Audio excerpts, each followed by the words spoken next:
When I first met tonight's two developers back in 2007, they were riding high and cashing in on a rising market. Why don't you just do them both at the same time? Oh!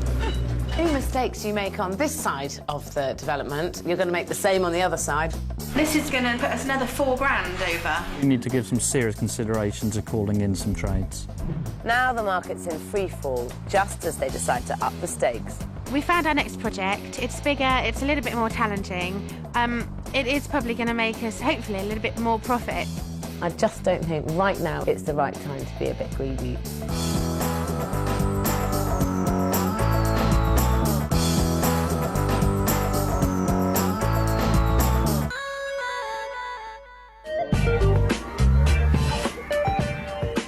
Meet sisters Helen Simpkins and Paula Harris.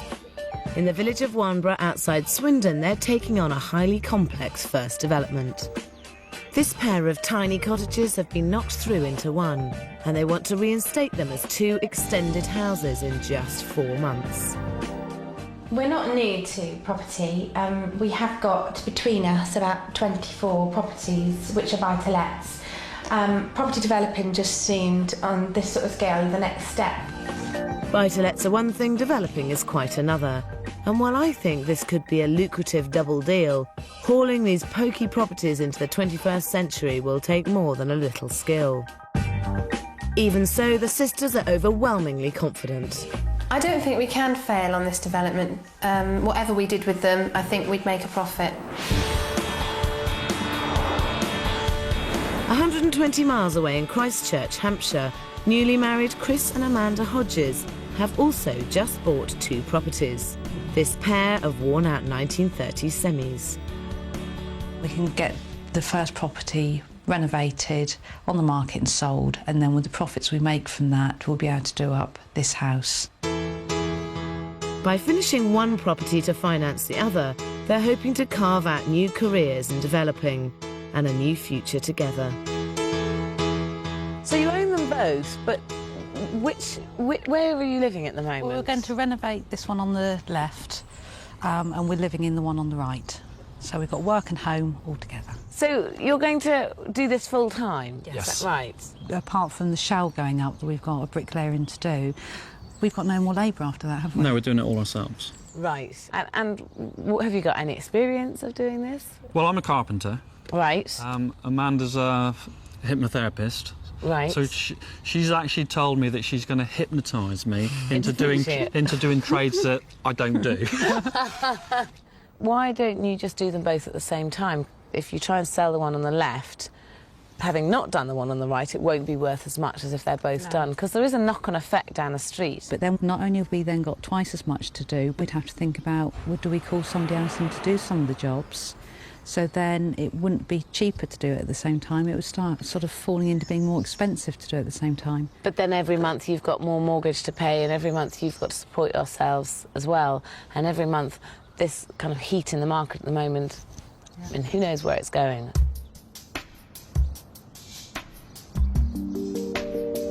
Chris and Amanda bought both properties for £462,000. Are looking to spend just £118,000 by doing the work themselves over 7 months.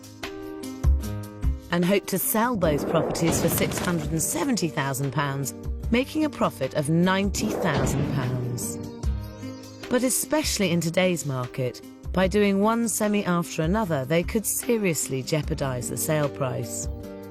The exterior of both have got to be finished before you sell one. Yes. Yeah. Because that's what's really going to push the value up. But before even considering the finances, they need to come up with a layout so good it's worth repeating twice over. This typical 1930s house has 3 bedrooms and a family bathroom upstairs. And downstairs, 2 reception rooms and a small kitchen. Chris and Amanda plan to create an impressive 4-bedroom house by building a 2-storey extension. But they're not making the best use of the extra space. On the ground floor, as well as a garage, they're squeezing in a workshop, utility room, and a kitchen diner that is small for today's market. I think it would be definitely worth making this this kitchen bigger. And bearing in mind you're going to end up with 4 bedrooms and 2 bathrooms, this is a good family home. And compromising the kitchen isn't really what we want to do. I can see why carpenter Chris would like a workshop, but for most families a better solution would be to use this area for the utility room, which would create space for a much larger and more attractive kitchen breakfast room, ideal for the family market. It's not worth compromising the kitchen because a big kitchen breakfast room will sell the house very quickly. It's nice to have a separate utility, so if we can get it at the back of the garage, that'd be fantastic. It's a good layout that could translate into a great return across the 2 properties, as long as Chris and Amanda think they have what it takes to do both at once. I think actually we will take Sarah's advice and go for the second development, sink or swim. As neighbours of our own house, we certainly won't object to it. In Wanborough, Paula and Helen need no persuading to develop 2 properties at the same time. They've never done a development before, but have built up their confidence through an impressive portfolio of 24 buy-to-lets. And why did you decide to buy this particular house? We always walked past them, hadn't we? And they're quite run down from the outside, well, and in, but we'd always thought what a great project that would be if they ever came up. I think they could have paid over the odds for the property at £267,000. There's a small budget of £84,500 to create 2 houses in just 4 months. They're hoping to sell each one for £235,000, making a total profit of £118,500. But the margins sound terribly tight, and there's a reason why. And when it came to the auction, it went to 250, and we said That right, was that's our it. maximum. We said we won't go higher than 250. And then it went stamp to duty. and then it went to 266, didn't it? And I looked at you as if to say, "Can I please?" And One you said, more. "Go on then, one more." So you've done your figures, it's stacked up at 250, and on the day you just thought, I'll pay another £17,000. Well, no. Ideally, I think we'd have liked to have stayed below the 250. Yeah. So do you think it would be fair to say that it was a tad impulsive, the purchase of Probably, this? yeah. The market's uncertain. What's more, the smallest mistake could easily push the budget up and pull the sale price down. To succeed, this development is going to have to be spot on.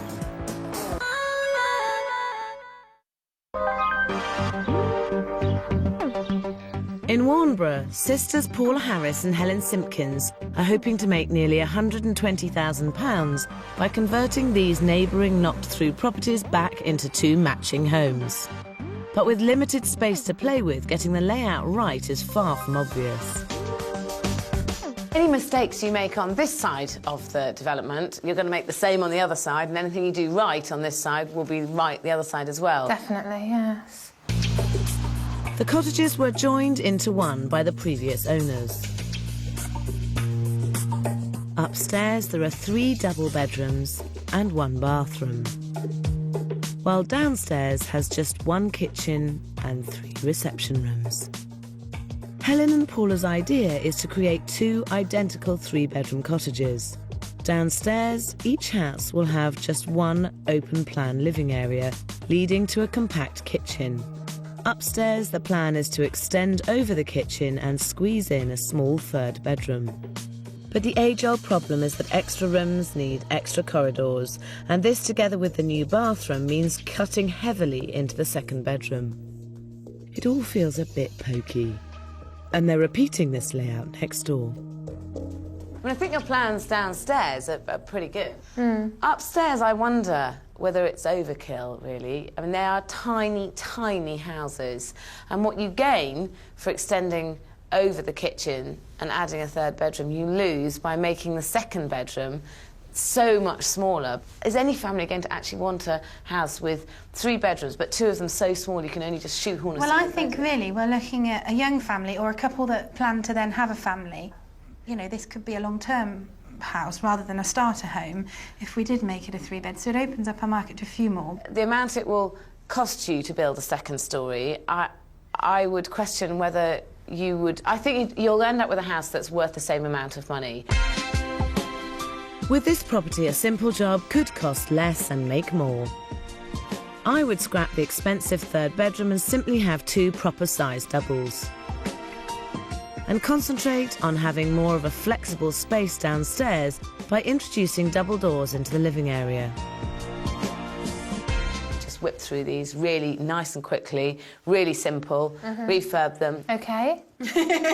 You're not sure, are I'm you? probably going to do it though. Don't you? Because a 3-bedroom house is going to be more than a 2-bedroomed house. And then that obviously will open up our market to more people, I would have thought.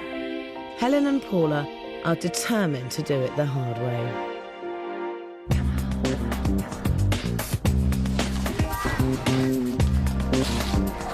Their builders get straight to work ripping out the back of the house in readiness for 2 new extensions.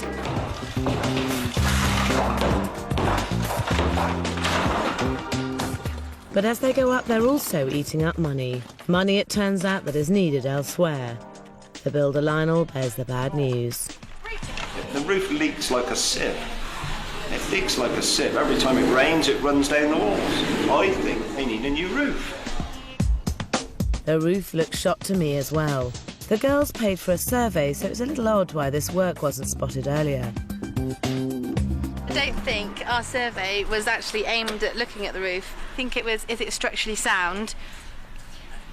And that sort of thing. But I haven't read it. Which might explain why it isn't in their budget. It's always safer to get a full structural survey, which started around £800. It's money well spent, as long as you read it, of course. This is going to put us another £4 grand over. Well, 4.5. I can only recommend you have it done. I don't have to say that you've got to have it done. That is down. If you tell me not to do it, then any leaks or any damp that comes in on the walls, I'm not held responsible. Okay. And it's as simple as that. With double developments, it's well worth doing double the research. In Christchurch, it's the first week of the build. Chris and Amanda have made the big decision to develop both their semis at once. They've given themselves a tiny budget of £118,000 to complete in just 20 weeks. And should now be concentrating on getting the project management 100% right. Fantastic! I feel like Bob the Builder. Oh! When they set about knocking through the kitchens, it's clear they're still determined to do much of the work themselves. Oh, wow. It's looking good. With both of them trying to labour and project manage, it's no surprise that 3 weeks in, work slows to a near standstill. Our biggest problem, which we hadn't anticipated, was the amount of time this project managing's taking, because our bricklayer is too fast. He's always asking us to go and collect materials, and he needs them straight away. On the plus side, it's still early enough to get Chris and Amanda and the development back on track. I slightly feel that you're flying a bit by the seat of your pants with that one and finding it struggling a bit with the project management. We just haven't had time to do what we wanted to do. How did you imagine it to be? I think I thought that the builder was going to come along and build the extension, and he was sort of going to come with all his bricks and things on board. Project management is so underestimated. The time you spend is time saved in terms of money. If you ring around and you carefully source your materials, you make sure you source the right materials at the right time, delivered at the right time so no one's waiting, that can save thousands and thousands of pounds on a site. I'm just wondering if this is the right stage to consider outsourcing various trades, the electrics, the plumbing and the plastering. The plastering, you'll have to speak to Amanda about. No, we won't. Really? Definitely not. Definitely not. You sound very determined that this is something you're going to do. It's just one of those big amounts of money that's going on top. With a pair of 2-storey extensions to build, Chris and Amanda have refinanced to get their whole budget up front. But I still think it's not enough. The biggest problem is a lowly £53,000 for all labour and materials, followed closely by just £10,000 for 2 kitchens and 4 bathrooms. There's a tight £7,500 for heating and electrics, and £13,500 for windows and decoration. More realistic is £12,000 for the gardens. But with a modest £5,000 contingency and fees and mortgage payments of £17,000, the total is £118,000. Unfortunately for Chris, that doesn't cover the cost of plastering 2 enormous 2-storey extensions. I'm a bit concerned about how much there is, and I've only sort of done patchwork before. And Amanda's convinced that with a bit of her hypnosis, she'll suddenly miraculously be able to hypnotise me into being able to plaster like a professional. He was going to email It sounds completely crackers, but I have to admit a tiny part of me wants to see if Amanda can really pull it off. In Warnborough, Helen and Paula are now 6 weeks into their 4-month development. The small rear extensions are starting to take shape, the stairs for the second cottage are going in, and the sisters have come to a decision about their leaky roof. If it was me, I know that I would come back and I'd say, right, I want to knock £5,000 off because it needs a new roof. And £5,000 is a lot more than £2,000, and that's what it's going to cost us if we do them both together now. So it's probably the lesser of two evils, I think. She's absolutely right, but the added cost is impacting on the decision-making inside, and in particular whether or not to divide up the living area with double doors. We're just wondering whether it's worth spending nearly £1,500, say, on some doors. Personally, I wouldn't have them, because 99 times out of 100 they never get used. The thing is, having double doors isn't going to put anyone off buying. But not having them just might. So to show the girls how many people like them, I'm taking them onto the streets. I have to be honest, I do think you're making a mistake here, and I think it is really, really worth putting those double doors in, but I accept that you're not going to ever agree with me, so I thought we'd take it to the good folk of Swindon onto the streets and get their opinion on it. Good idea.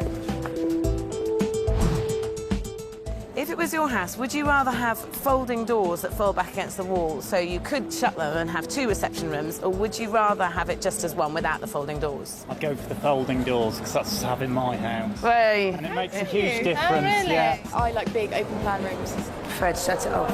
One big one. Would you? Hey, you're one for you. 2 rooms. 2 rooms. Definitely. Okay. Yeah. Right, that's one for me.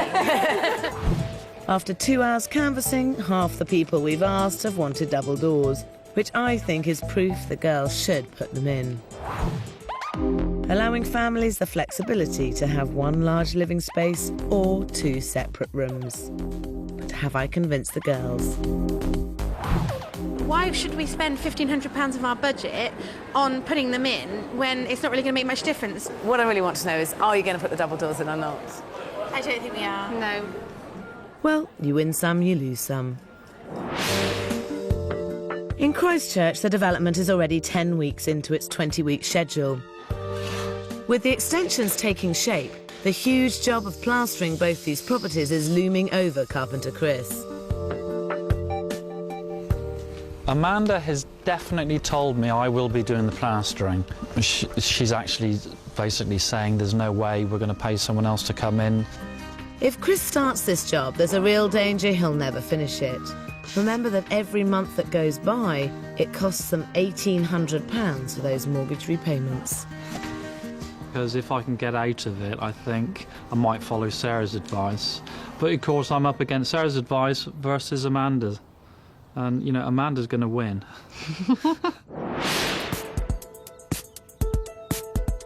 In Warnborough, Helen and Paula are now halfway through their 4-month development. The budget-busting roof is going on. Inside, the new rooms upstairs are starting to take shape.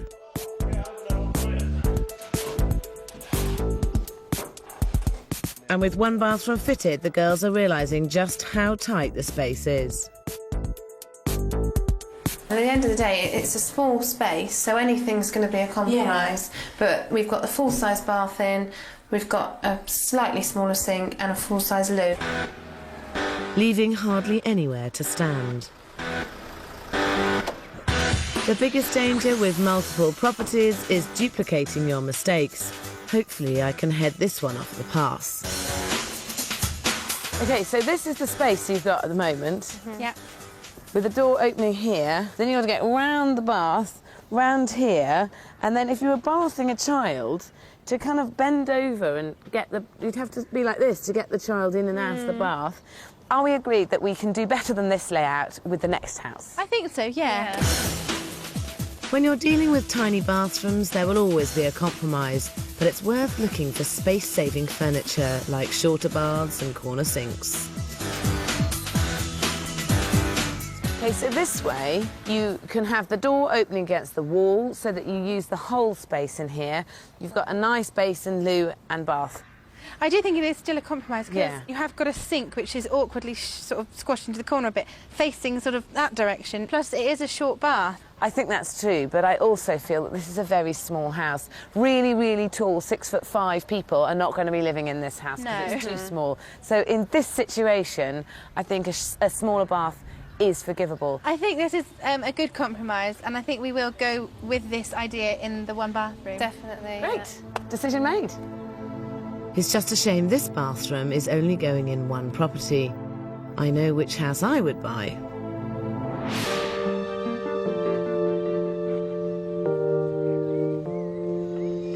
In Christchurch, the development has now been going for 5 months and should now be done and dusted. Instead, Chris has been plastering on and off for 4 whole weeks and still hasn't finished. I just hate plastering, basically. But it was down to cost at the end of the day.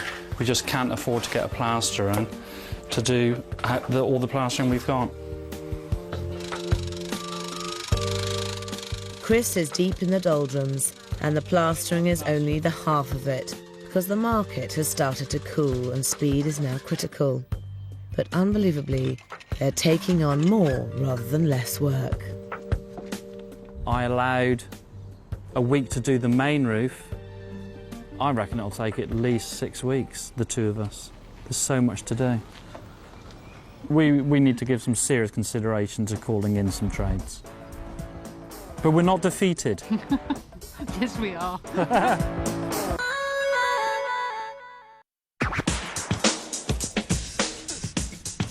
In Christchurch, the development is a month over schedule. Chris has now been plastering on and off for 6 weeks and still hasn't finished the job. But outside, a minor miracle is taking place, because at long last the cash has been stumped up to bring in some help. The roofing work shoots ahead and there's a seismic shift in mood. We are so confident now. We had a bit of a lull, come out the other side, going back uphill, and we're supremely confident. We are developers. In Warnborough, it's 10 weeks into their 16-week project and the cottages are near completion. And it's finally a chance for the girls to get stuck in as they're taking on the decorating. The trouble is, these two have wildly different tastes. See, that to me is just so old-fashioned. That is a treat to my eyes. I think that's just horrible. And I think, I really want to. In such small spaces, getting the design right is going to be crucial. But one look at Helen's house and I'm worried her ideas are going to be just too big.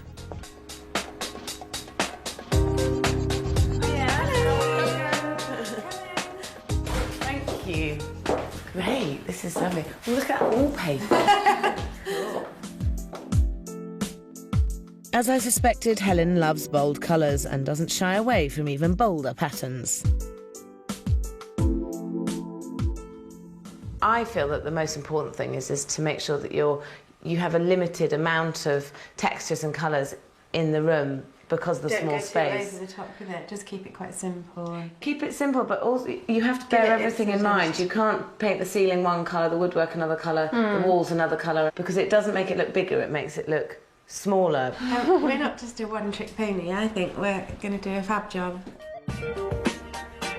Within a few weeks, the colour scheme has been chosen and the paint is going on.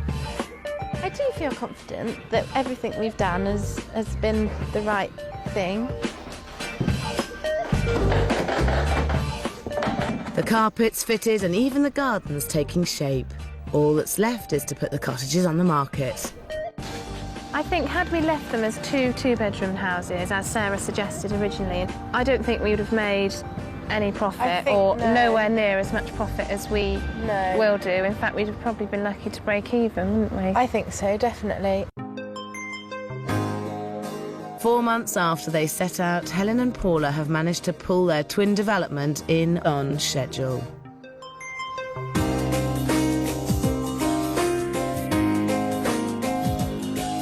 Inside, on the ground floor, the sisters have managed to inject some style into their permanently open-plan layout, combining Helen's more neutral tones with Paula's particular pizzazz. Oh, this is gorgeous. Goodness, it's beautifully finished. This is the bit we've most enjoyed, isn't it? The new kitchen fits snugly into the rear extension, but it's adding a third bedroom above it that put the squeeze on the upstairs layout. No amount of clever design can hide the fact that 2 of the 3 bedrooms are tiny. I think you've done incredibly well with dressing this house, because you've sort of ended up with 1 double and 2 singles. No, because I've got a double bed in that room. It is a small double or a big single. So I don't, and we've got a small single, we've got a big single, and we've got a double. So I'll agree that that's what. Okay, so a small single, a big single, and a double. Yeah. Okay, so 2 singles and a double. Bingo. From tiny to titchy, the bathrooms were always going to be a challenge. And it's a design-off, with the sisters' layout in one property and mine in the other. So you went with my layout in here and your layout in the other bathroom. One of each. Which do you reckon is most successful now they're done? I think they've both got compromises, but we knew that from the start. It just means that this area here you could actually stand in and dry, and gives it's more more workable space, isn't it, with this layout?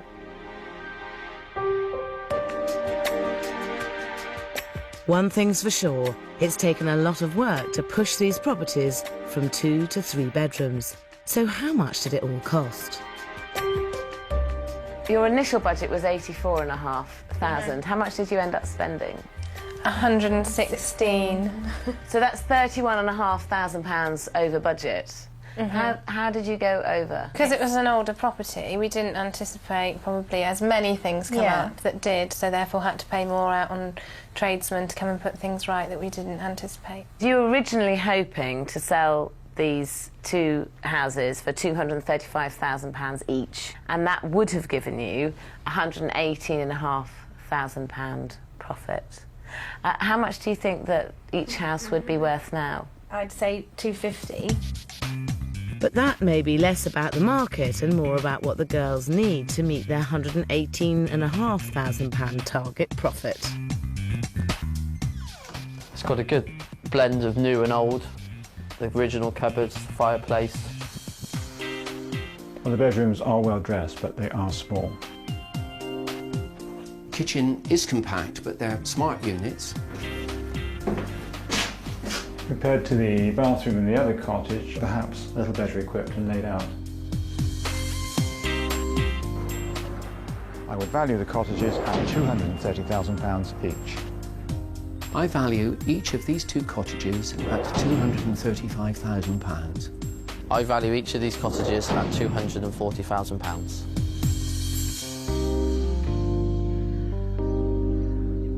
We have had 3 valuations. They've come in at £230,000, £235,000 and £240,000 for each cottage. So that would give you a profit overall with both properties of between £77,000 and £97,000. So how would that feel? Yeah, not too bad. Considering how far we went over budget, I would say that's pretty okay. I personally feel that you probably have limited your market to a certain extent, because young professionals and families, I think, may find that the bedrooms are too small. Well, I do still believe that we've opened up the market by making it a 3-bed, because it will appeal to, you know, young families would not look at a 2-bed to start off with. It was quite a brave thing to do, to take on 2 properties at the same time. Would you do 2 at the same time again? Oh, we want to do 6 or 10, don't we? At the same time? Yeah. Well, actually, 50 would be quite good, but we're probably not going to be able to get that far. Even though the market has hardly moved since they started the build, the sisters put each property on at just under £250,000, almost £10,000 more than the highest valuation. It takes them 6 months to sell one house at a reduced £210,000, giving them an £18,500 profit on the single property. The other is currently being rented out. In Christchurch, the project has now been going for nearly 10 months. Chris and Amanda are working round the clock to finish once and for all. Though it's taken so long, the once hot property market seems now to be a little more tepid. Chris and Amanda are as optimistic as ever. We were concerned about the news of prices dropping. Seeing the house now, what we've done to it, I have no doubts that it will sell straight away.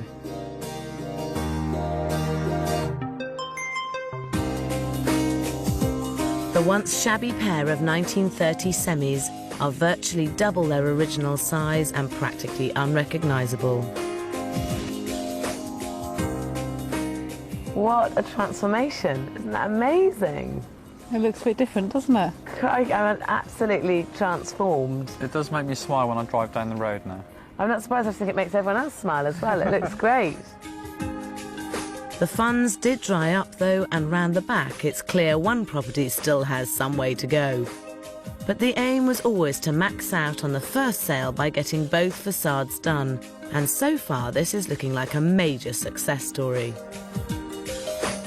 If only one had been done, it would have looked a tad incongruous on this street. But having them both done, rather than one half being a scruffy old semi and the other being a big grand house, just makes all the difference. Absolutely. Now the inside of the finished property just has to match up with the outside. And in the new kitchen diner, it certainly does. Chris and Amanda knocked through to create a spacious area with a separate utility room, which should hit the family market head on. To think that the kitchen originally was only going to come to about here, let's be honest, if a family's going to buy a newly modernised house, they're not going to really want a workshop. It was you that wanted a workshop because you're a carpenter, wasn't it? It was a place to keep my tools and materials, but at the end of the day, this is a development. Downstairs, the lounge has been given a thorough revamp, as have the 3 old bedrooms upstairs. But it's the addition of a brand new master suite in the new upstairs extension that should add the most value. The styling reflects the clean modern feel throughout the property, and the finish looks faultless. Did you do all this plastering? Yep. I am so impressed. So that hypnosis worked? I guess so, yeah. No, because he still hates plastering. Well, that's true. I just wasn't looking forward to doing it. So you're still not a plastering fan? If I could afford it, I'd get the professionals in.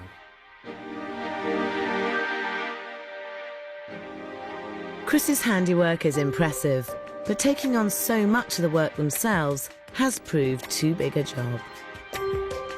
Chris and Amanda had hoped to get both finished for £118,000. So far, they've spent £127,000 to finish one and do most of the major external work to the other. But there's still a long way to go. So it's probably easiest because you haven't finished next door to kind of see them as individual developments, really. How much did this half cost you to get completely finished? Yeah, 74 to do this side. That's a tremendous achievement, to have done this entire development, including all your costs, and to have extended it and refurbished it, all in for £74,000. It's been a huge learning curve. I don't know if I'd want to put Amanda through the hard work again. When you originally started out, you were hoping to get £320,000 for this house, and that would give you a £34,000 profit. How much do you think that you would now be able to get for it? 350 would be acceptable, and we'd go out and celebrate. This presents very well. Wow, this is a really spacious kitchen with a good-sized dining area too. The utility room, absolutely ideal.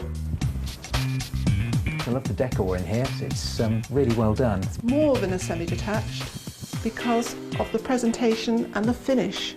In many ways, you know, they've got the best house in the road here. I would market this property at £335,000. I'd value this property at £365,000. I would value this property at £365,000. We've had the finished house valued, and the first one valued it at £335,000, and two came in at £365,000. I'm happy with that, actually. Yeah? 365, yeah. I think it's worth £1 million how hard I worked, actually. So that would give you a profit of between £49,000 and £79,000. That's good profit. I think we could afford a holiday. One of the other things the agents did say is that by doing next door and this together, you've added at least £20,000 in value to this property alone, and then another £20,000 on next door. It was worth doing it. It was too. Definitely worth it. Worth killing yourself. Thank you, Sarah. Chris and Amanda paid £212,000 for the first property, spent £74,000 doing it up, and if they sell for the higher valuation of £365,000, they stand to make a £79,000 gross profit. Now, if they could do the same next door, they'd rake in £158,000. How are you planning on financing finishing off next door? We need to get this on the market and sold. I think that the most effective way of getting this sold would probably be to have an open day. And so the big question is, what are you going to put it on the market for? I don't know, what would be your advice? I mean, if your top valuation's 365 in this market, I would put it on at 365. If three people want it, they'll go up. So 365 it is. Get the board outside. An open day is one way of marketing a property that can turn the sale of your property into a bit of an event and hopefully stimulate interest. Nice to meet you. Oh yeah, it's got a nice curbside appeal. It's a good area. Well, first impressions are actually really very nice. Size is an issue here, isn't it? With this being a semi, we have soundproofed right through the adjoining wall here. Oh, wow. Fantastic size this kitchen. See us living in that kitchen, in that eating space and the garden. It's a great party room. Absolutely, yeah, I'm it's sure. It's made for it. It's a real airy room, isn't it? It's a nice space. Oh, this is a great size room. I really like this room. Oh, it's a fantastic use of space, isn't it? Do you like it? Yeah, I like the bed. 365 as an asking price is pretty reasonable. I would definitely come back for a second viewing. I thought it was stunning, absolutely stunning. I think the kitchen That's a nice eating area. grill, yeah, that's particularly nice. Really well finished and a really modern property that we could literally, I think, bring suitcases into and move in tomorrow, yeah. It may have been a lot of pain, but it's looking like a lot of gain. Of course, what they need to do now is sell up one property and finish the other. 6 months later, Chris and Amanda sold the first house for £337,500. 10 months on, they still haven't sold the second development. Back in Warnborough, Helen and Paula marketed the second property for 2 more months. But with no offer forthcoming, they decided to rent it out for £780 a month. They've also just taken on a huge second development in the worst market we've seen in 20 years. I just don't think right now in this market with this development, it's the right time to be a bit greedy.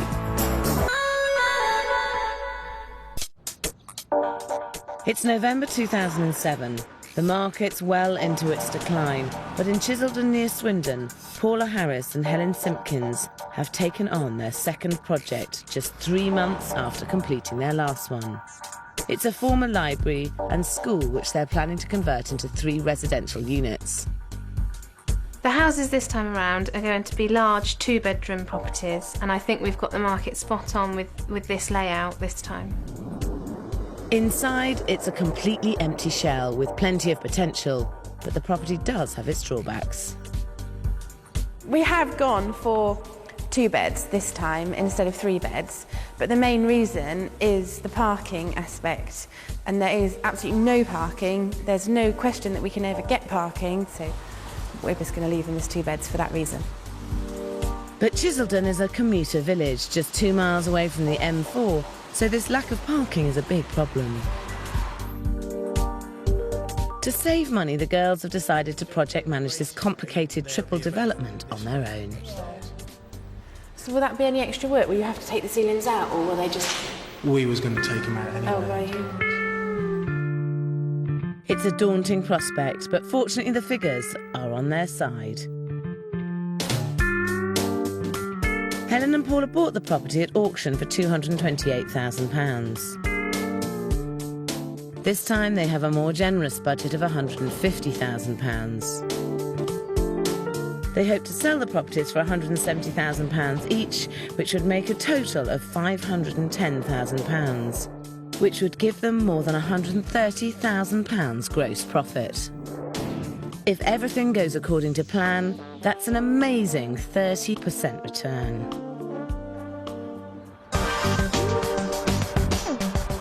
Building starts in January, but it soon becomes apparent that taking on a project of this immense scale requires more work than the girls bargained for. Since the start of the job, we've seen Helen 3 times, which really you need to be a little bit more hands-on. It's hard to get decisions. Helen wasn't really aware of how big the project was from the start. She seemed to think it would be simple, and you know, it takes some managing, it takes a lot of work. Only 2 months in and there's a problem with the replacement windows. The local planning department have yet to approve their design, and without windows the floors can't go in. The work on site grinds to a halt. We've been off site for nearly 8 weeks now. The windows have been our biggest problem. We knew this right from when we originally quoted for the work, and it was mentioned way back then. But nothing seemed to really get done, unfortunately, until we actually needed them. 2 months later, the windows arrive and work can restart. Before the windows were here, it was quite frustrating, nothing happening on site until they actually arrived, because it was my fault, really.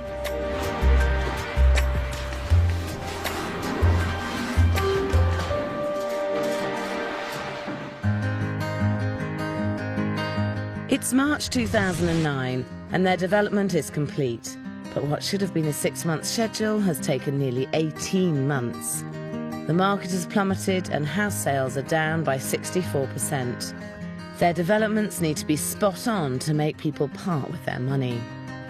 So you weren't joking when you said that you weren't put off by doing 2 developments and you want to do 50, you just moved on to 3? The next step. Yeah, it's just the next step, maybe in 10 years. This is quite a sleepy little village, isn't it? So pretty and desirable, but you've got 3 residential units here and no parking? We spoke to the council on about 3 occasions where we were trying to come up with all these different solutions, but they said it's not possible to actually have it off a roundabout. And this is a classic commuter village. You're 2 miles from the motorway. People are likely to have cars here, and obviously not having any parking is quite a big issue. That ultimately probably will affect how many people are interested in buying this. Having a building that you're changing from commercial use to residential use, there often are lots of problems that come along, and I'll be interested to see how you got on inside. Okay, great. Helen and Paula have certainly learnt from their first development. In contrast, these properties feel much more spacious. Upstairs, they've created 2 luxury-sized bedrooms, and the bathroom is generous and bright. It feels terribly different to your last developments. There's such a sense of space, whereas last time round, you'd shoehorned as much as you possibly could into it. Yeah, everybody that comes in just walks into these rooms and just goes, wow, because of the high ceilings and the exposed beams and the space, basically. It was a different development last time around, though. They were more sort of small cottages, and this time we had a huge hall to play with. Yeah. So. Downstairs is also a success. There's a good-sized living dining area and a modern, airy kitchen next door. The decor's contemporary, and while Helen's influence is obvious, she's managed to rein herself in.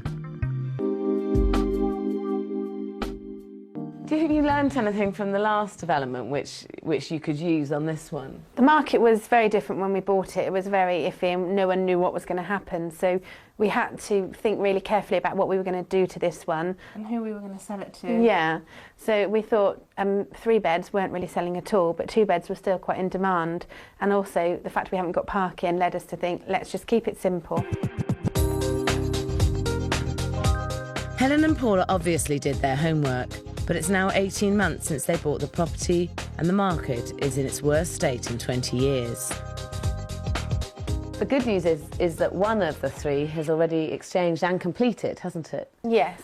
But you've got 2 still to sell. Yeah, so they've been on the market for 6 months now, and we have actually had 2 interested parties in this one, and we did take a reservation fee on it, but neither of them were proceedable.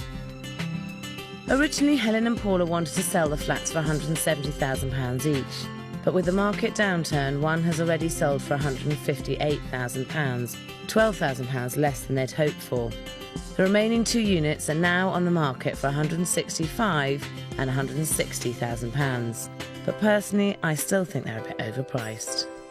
If I was you, I would drop your prices considerably to get them sold. You've got a really good profit in there still.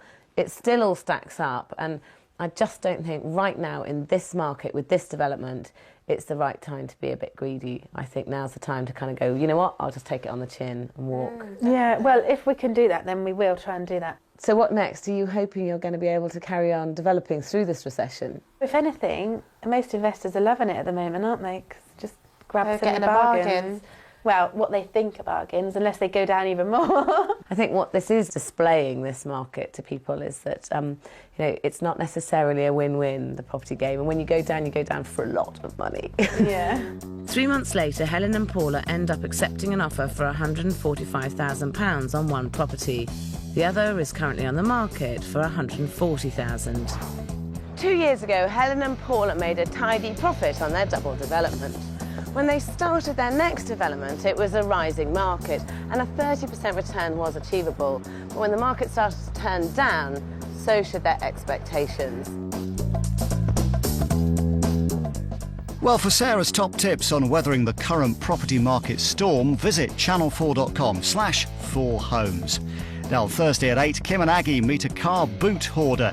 See how they declutter her in How Clean Is Your House?